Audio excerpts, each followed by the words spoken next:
Dagos ng napasakamot kan otoridad ang sarong lalaki na wanted sa kasong akaw lasciviousness makalis na madakop sa pigkasar na manhunt operation sa Purok 2 Riverside Barangay Palsong Bula, Camarines Sur, alas 6 nin banggi kanakaaging Miyerkules, Oktubre 16. Pigbisto ang arestado na si alias Jean, 25 anyos, para umaas ang residente ka nasabing lugar. Sigun kay Police Staff Sergeant Cecilio Buendia, ang tagapagtaramkan Bula Municipal Police Station, mayong idea ang sospek na igwain ng pigkakaatubang na kaso. Inireklamo ang sospekan sa iyang minor de edad na tugang, hulikan pang mumulas siya subot kay ini magpuon ka nakalihis na taon.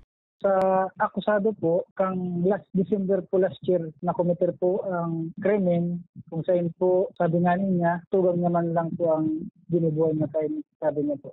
Naaresto ang sospek sa kusugan mandamiento de aresto ni pigpaluwas ni Honorable Maria Lucy Torres Clasio, ang presiding judge kan Family Court 5th Judicial Region Branch 8 Pili, Camarines Sur kain Oktubre 15, 2024 para sa kasong 3 counts in act of lasciviousness na may rekomendadong piyansa na 180,000 pesos kada kaso para sa iyang paramientras na libertad. Makalis basangkan sa iyang derechos bilang akusado, pigdaraman ang sospek sa ospital para sa physical as in medical na eksaminasyon. Sa mga tao man po na may mga aram, sa mga whereabouts, sa mga wanted person, nakipagtamangan po kamo sa Bulain PS para po masolve po ang kaso and then mapanagot sa dapat managot po.